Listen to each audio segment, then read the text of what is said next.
Hello and welcome. My name is Sheep Thief, and today I'll be coming at you with some Dominions 5 Wars of the Faith multiplayer online gameplay. Today I'll be playing Hinnom. It is late fall in year 4 of the Ascension Wars. I'd say the late game is here. We will begin as usual with the war in Helheim. So we cast a teleport to Karnag. And once again, we got hit with the joggers. Do pretty good at killing things, but our fatigue goes up pretty high. Nothing's really getting through. Oh, something got through there. Some lightning.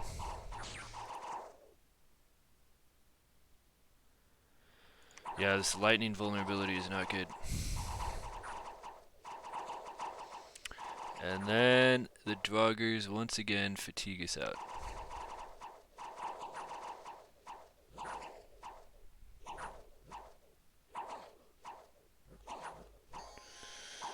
And slowly but surely they fear us and we rout. So yeah, the Draugrs are actually way better than I would think. We're actually going to look at them really quick. Where are they? Draugr. Or Draug. It's a broadsword. They have 15 protection, no defense skill, but pretty good attack skill. Good strength, fear, chill. Poison resistance, cold resistance. Need not eat. Yeah, these are good. If I ever play Helheim, I'm gonna get them for sure. Yeah. Okay. Whatever. We teleport into Marverni as well.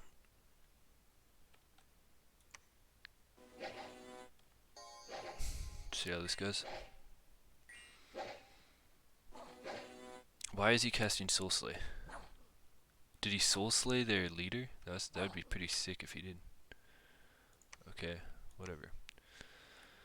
Next, okay, so in the war in Helheim, we took over Ionia and Dragon Point. This is our elite force, so we'll watch that, see the state of it.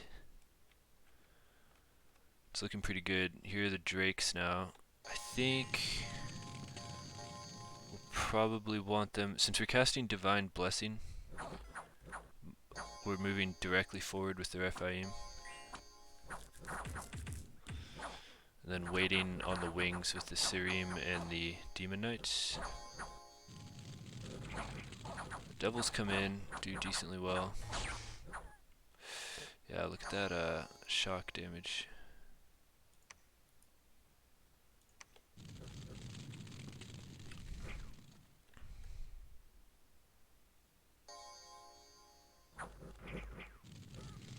Yeah, the Devils are good at killing us. Alright, there we go. And then Femoria attacked Niflheim's throne. So we'll watch what he did. It looks like he has a big line of these Fomorian warriors, which I'm not particularly intimidated by, although he does have a lot of them. I think my giants will defeat them. These I'm definitely not worried about. They're just humans with like, well, actually, good magic resistance, above average morale, no protection, good defense skill. Okay, attack skill. Not terrible troops, a little better than humans.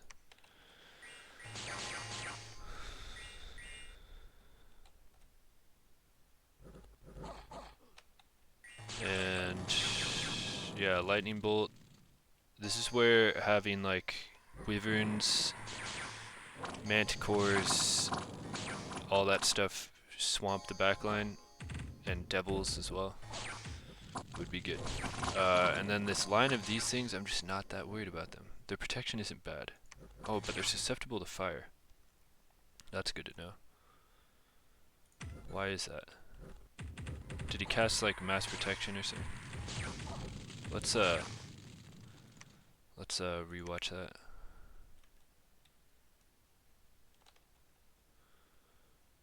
Air shield, lightning bolt, mass protection. Yeah, susceptible to fire. What is mass protection? I think that's alteration 8.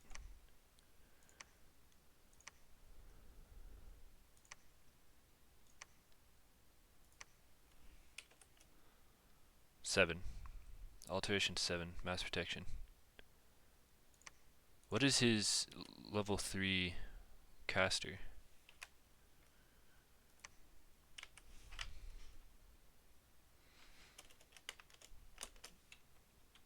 It's not one of these druids, right? Oh, they do have nature. Is it her? Okay, so the Fearbold druid has some gems and a thistle mace. So he's the one casting it. Alright, good to know. That'll be good. We do have a lot of fire. Next. Yeah, so that's pretty much with what's going on with Helheim. We've got one more province, this Melkart with the cheese shoes, which I think we just need like a little bit more power, attacks basically, to deal with these drugs. We are killing a lot of them. This should be fine. If it isn't, then I'll cry.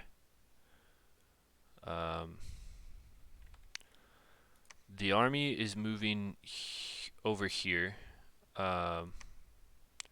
probably ending up in the Nether. Depending on what happens with Femoria, I guess I'll preface the whole episode with this. Femoria this turn has received an offer to not go to war, which he seemed interested in. But this turn, like these big armies arrived on our doorstep. If he attacks, then it's on, of course. But I really am not expecting him to. But this will dictate a lot of what we do here. We are not in position to attack him, so not ideal at all. But I think I've given him a deal where basically if he doesn't go into Niflheim anymore, that that we can have an NAP again. We're helping Ulm finish Marverni, and we made a deal with him saying that as soon as we finish with Marverni, he would attack Femoria. So if all goes according to plan, if things go exactly the way we want them to, Ulm will attack Femoria. Femoria will not attack us. They will start fighting, and then we can decide which one of them to attack. Which will be interesting. They're both like one throne ahead of me. But if this doesn't happen, then I will take... If we don't have to go to war with Femoria right now, I will definitely take this throne here from Niflheim with this army, and we'll know next turn. So if Femoria attacks, they continue to the front line, and we start fighting. We could even like gateway them in if we need to.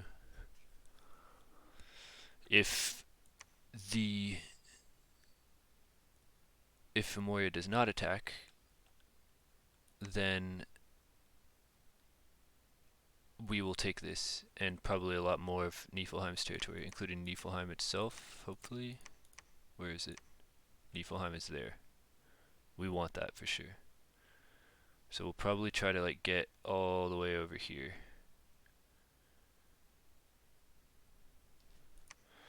Yeah. Okay. Anyway, yeah, that's where the army is going. The rest of these Melkarts are kind of moving around. He's coming over here. We're just basically sort of routing them to the front line, except for this one, who will hopefully finish this up. Yeah. Next, we have the question of whether or not to move further into Marverni or bring this guy back. I've elected to take one more province. I just want a little more info about what's going on over here, so I'm going to take this province with this Melkart. Hopefully nothing bad happens. Also, why was he casting Soul Slay? Whatever, I guess that was the AI thinking that was a good idea. Yeah, so we'll take this province, and if Femoria attacks, he can fly back here. As you can see, his like movement range is pretty good with these flying boots. So yeah. Next, we got some unexpected events. I'll read them all. So, that's the main one. We got -2 Dominion in one place, a lab in a place with like no population but a bunch of gems. That's always good. A rat tail, which will be good for our wyverns and griffins and all that once we start spamming them out, because they're all technically animals, and it will improve their morale. And then we got -40 tax, and then I think that's a sort of big province. Yeah, I think Femoria is doing remote attacks on us. -40 income. Maybe not. I'm not really sure. We're thinking about doing remote attacks on him, so we'll see. Now, what else? We have the main... Oh yeah, I'll show you the rat tail really quick. Animal Awe, Taskmaster, and Greater Fear. That won't be that important, but it'll be good for the commander of the Griffins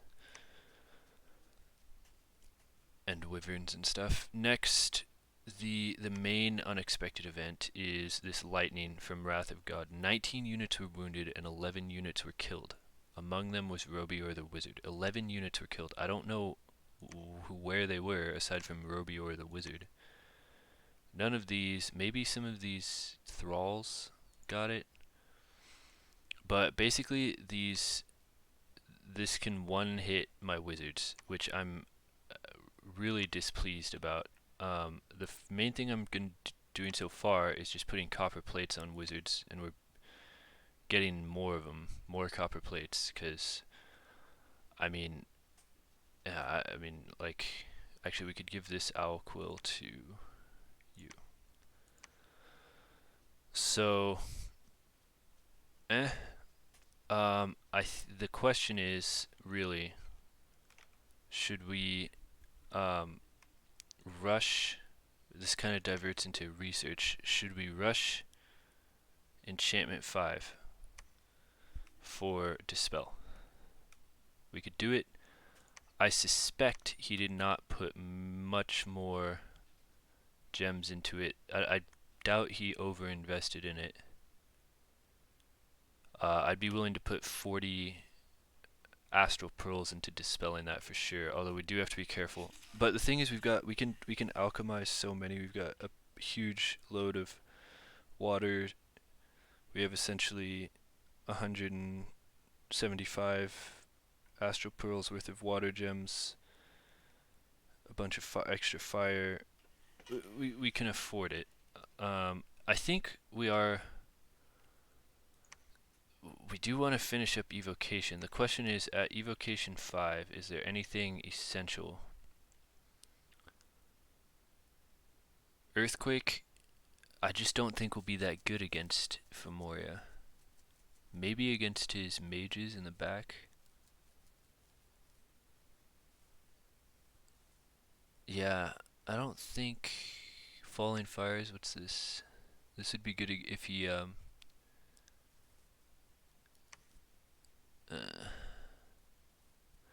I think dispelling that, losing a wizard a turn is so bad.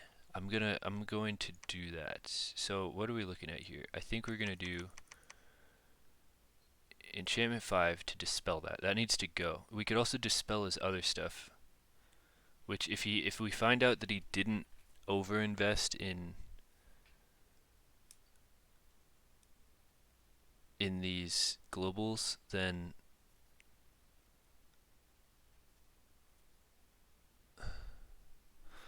we can take them all down, and it's, I guess, worth it for us.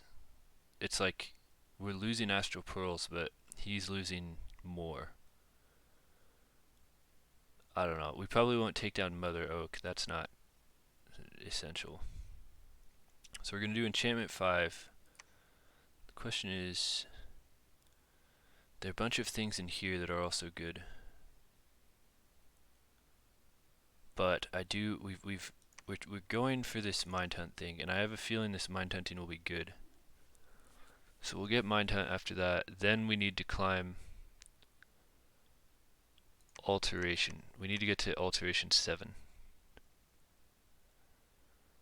for a number of things. We need Phoenix Pyre, we need Soul Vortex, but that's alteration 6. We need maybe Mass Protection for our Serim. Doom is also a really good spell, which I'll talk about. Marble Warriors would be good. And Fog Warriors would be good. And yeah, so we do need alteration 7. And then after that we'll see. But in order to get enchantment 7 or enchantment 5 in one turn, we need to get to 700 research, which we're really close to. And I think that means one of you will have to research, unless there's someone who's goofing off over here. He's researching. Move. Research, research, research, research. These have exactly 7 research. Is that how much we need?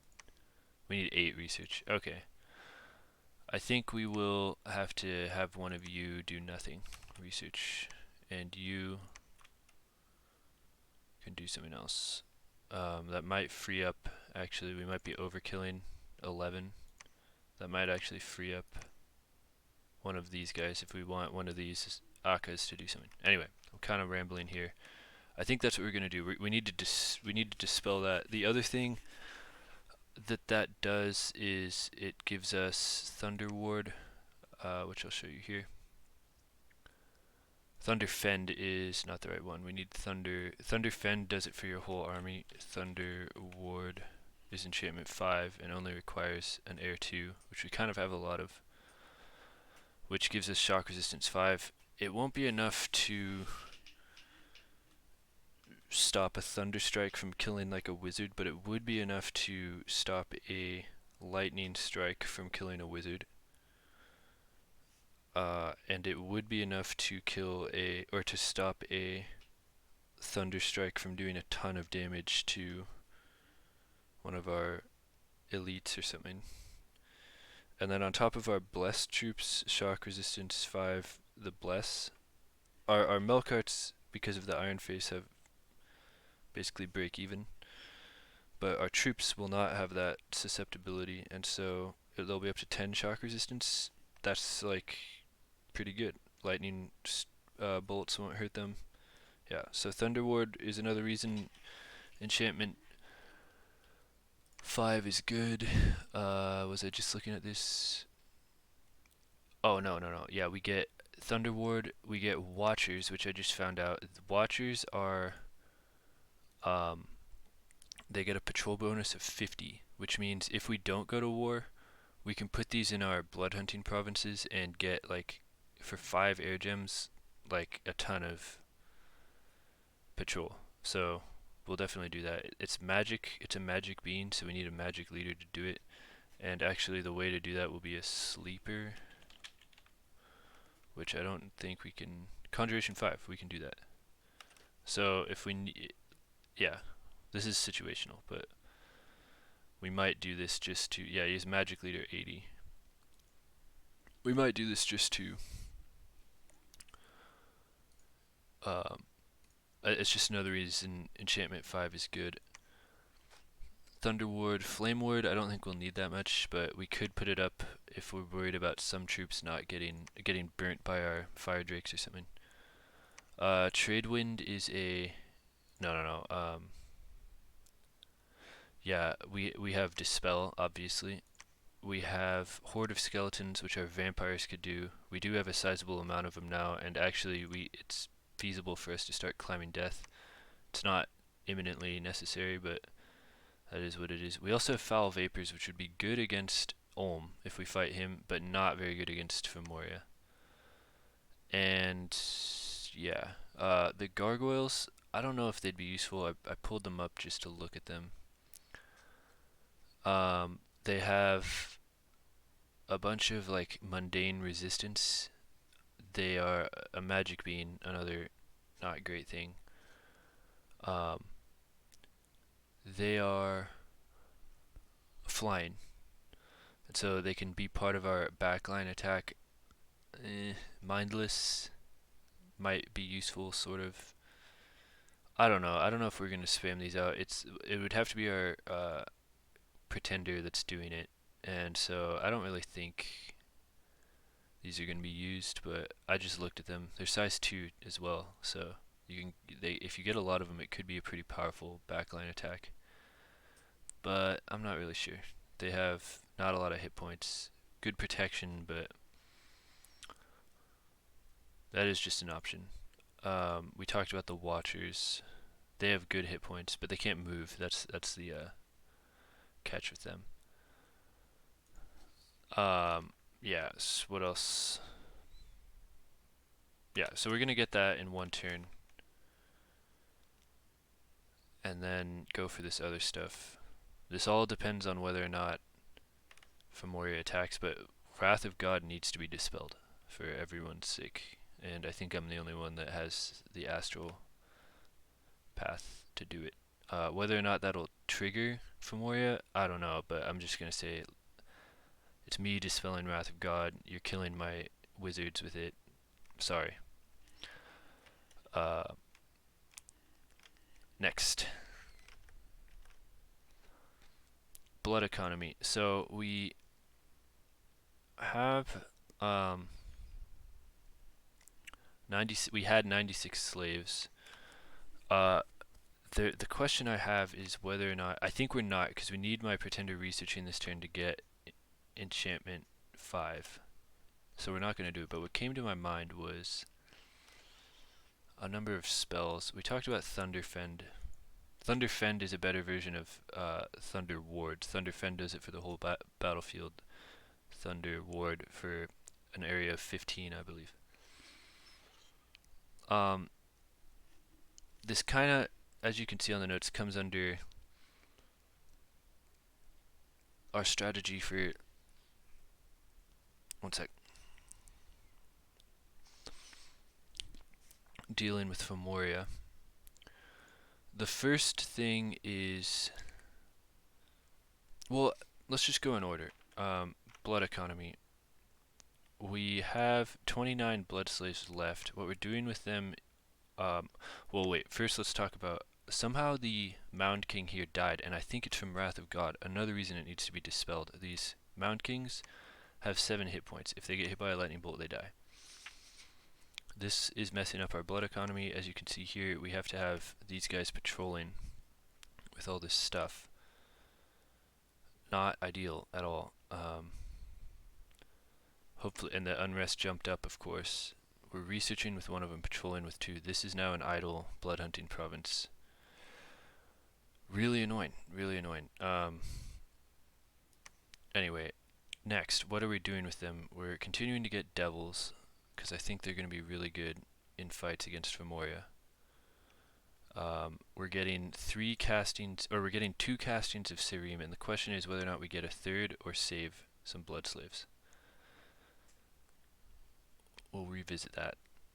As you can see, these Serim are starting to build up. There are a lot of them. They have good hit points. They can take. One of them could take a Thunder Strike to the face, maybe, especially with the Bless and with Thunder Ward. They definitely could take a Thunder Strike to the face. 1. After that, they'd die. They can definitely take 2 or 3 lightning bolts. And then they do all this damage, and it gets buffed up way more when they go berserk and get buffed with Bloodlust and get buffed with something else. I can't remember what it was. We had another idea to bring them up even higher. But we will, as you can see, they're building up. We want, if we could be getting like 300 blood slaves per turn, so basically triple what we have right now, which I think is possible if we are at peace with Fimoria.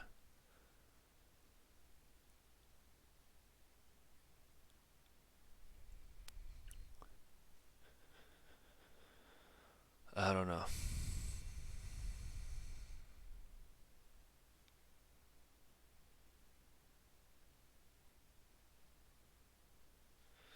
This really depends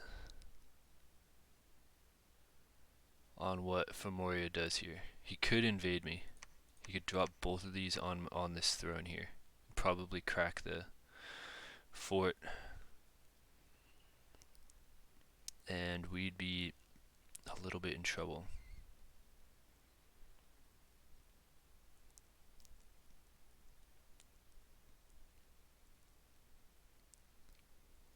I'm regretting ending our NAP with him. Our understanding of who had all the thrones was messed up. It looks like there's a three-way balance between us. Between Ulm, myself, and Femoria. So I should have just stayed friends with him. Hopefully we can make peace. I don't know. This is not good. But whatever. What's next? One thought I was having is soul contracts to just get this. If we get like our blood economy up higher, which I think would require getting more vampires on, or getting the vampires set up on Helheim, and then taking over Niflheim over here and doing the same thing there. We could get to some pretty crazy amounts of blood slaves. And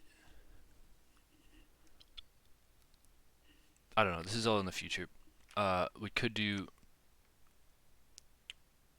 soul contracts, which are soul contract. You get one devil a turn for 90 slaves. So it'll pay off in 12 turns, 13 turns. 13 turns it pays off.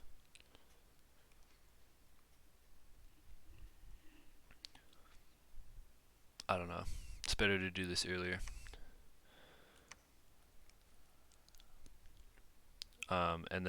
Hopefully in 13 turns we're pretty close to blood 9, where if we really are focusing on the devils, we would do infernal forces, 7 for 50. That's actually a little worse than the spell, although we get plus. No, that's not going to happen. So we also get 20 imps though. So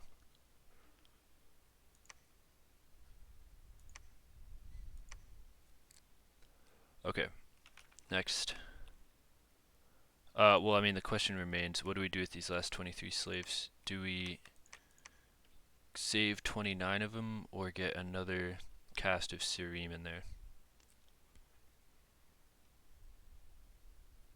I think we should save 29 of them. And this guy could...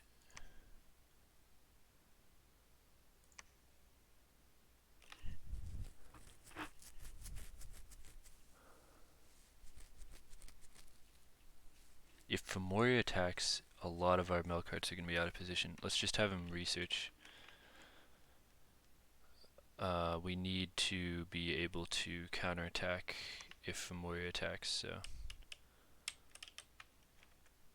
We're going to save 29 blood slaves, especially because this Cohen farm is out of commission. This guy's casting Shadow Imp or whatever. We aren't quite ready for Revenants. Actually, we could talk about that. We're getting a king up, 2 Mazakim per turn, and these 3 shamans are coming down to continue to pump out stuff. Yeah, okay. Next. So what else? We are using our Vampire Lord until this unrest gets taken care of. He's going to make Revenants, which are 9 death gems, but it makes a death 1 mage that can research. And so we're going to spam those out if we can. And since we have access to all the research boosters, we can put like an Owl Quill and a Lightless Lantern on it. Not bad. Next, Um, there's a question. I read a little bit about dealing with Thunder Evocations.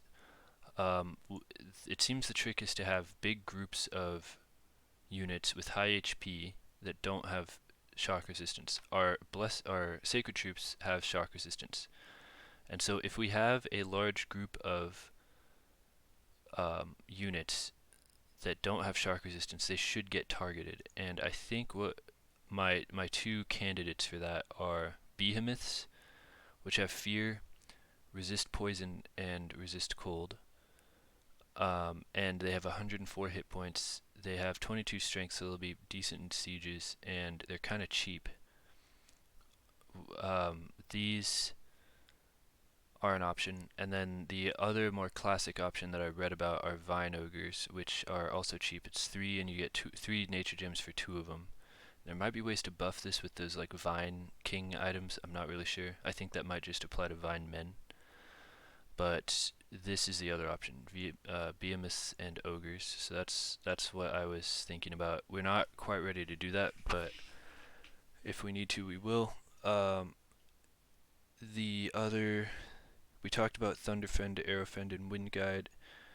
One thing we could do with our god once we have, we need him researching this turn just for enchantment 5.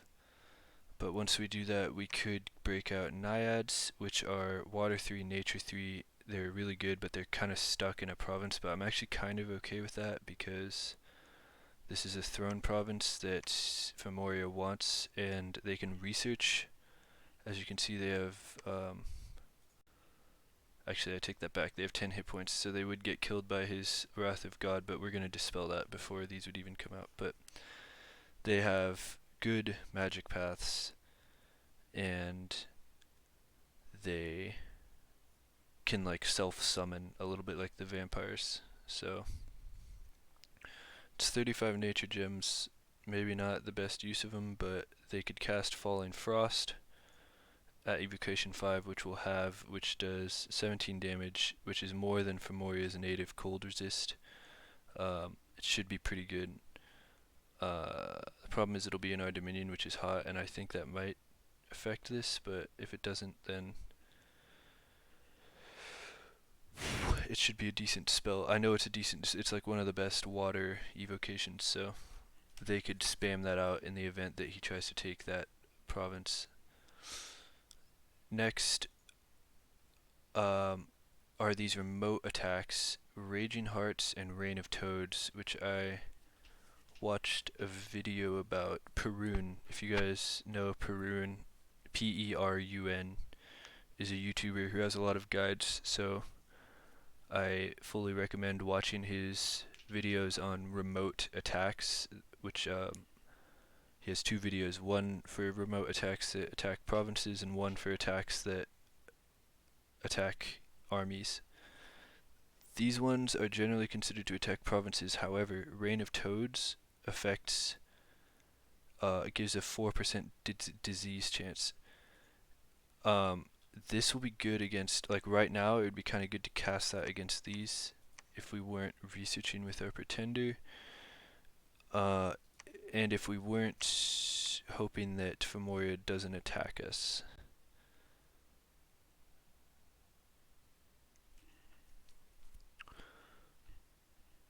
The message we sent him was pretty good, and this guy's been pretty, like, he was basically offering to not this turn, wait, was it this turn? Yeah, wait, he sent us a message. He says, once again, I offer the argument that in terms of thrones, I stand at 4 thrones right now, with Ulm also at 4 thrones, assuming he takes the one from Marverni he is currently sieging. So, I think he kind of wants this too, and I sent him a message the turn before this that is basically giving him the offer, and saying that let's not immediately go to war. This is all unbeknownst to Ulm. So hopefully Ulm gets baited. We are fully kind of debating Ulm here. But anyways, if this wasn't happening, Rain of Toads would be a good spell to use against these. It gets reported as a random event. I'll show you again. Rain of Toads. Unrest 40, Misfortune 3. That's also pretty uh, unpleasant, and then disease chance 4%. So like all of these sacred giants, oh boy, they'd all like eventually die, and I don't think he has a way to deal with disease. So yeah, these would be good Raynatoad's targets. Again, we're not going to do it, but these are just ways we can mess with Femoria or anyone, but we'll see. Raging Hearts is a way to hurt the population 5% and then 60 unrest.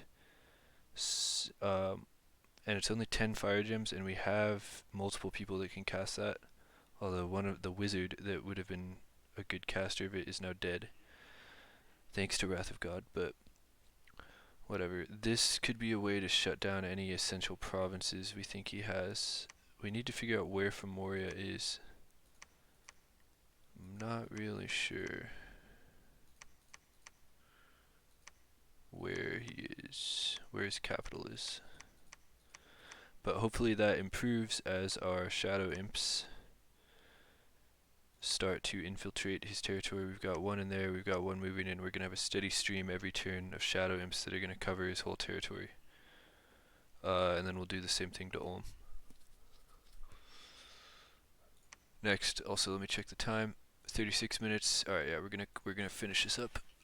Raging Hearts, yeah. I guess the other spells I thought were important here. We talked about Naiads, we talked about Behemoths, we talked about Falling Frost. Wind Guide is for our arrows. One problem that I found out is that it's Arrow Fend, which he definitely can cast. Enchantment 6 gives every single one of his units air shield 80. So there's an 80% chance that the arrows, which already have a bad chance of hitting, don't hit. So this huge like archer stack is rendered a little useless by that one spell, which I didn't realize how strong that was. Wind Guide could improve it a little bit, sort of, but we need to use that. We need to be careful with that. The other thing is Doom. Doom will be good against all his sacreds, and we can cast it fairly reliably with our astral balls.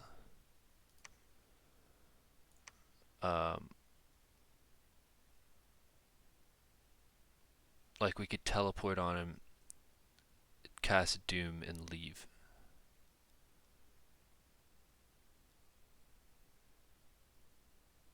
For sure. And it curses all his units, and if there's a battle happening, that will mean that they will start getting afflictions. If we paired it with Foul Vapors or some kind of damage spell, there's another one that causes like 1 armor negating damage a turn. And basically with Doom on, they'd start to get a ton of afflictions and get weaker and weaker, and there's no way to remove curse, and so all these sacreds would eventually die. Well, actually, no, they wouldn't. They'd be just like, they'd be doomed, hence the name.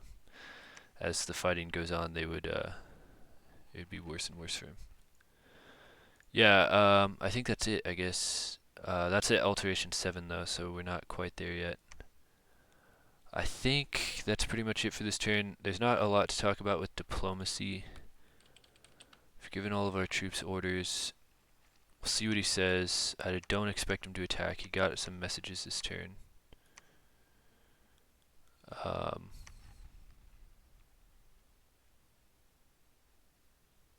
Yeah, I think that's all.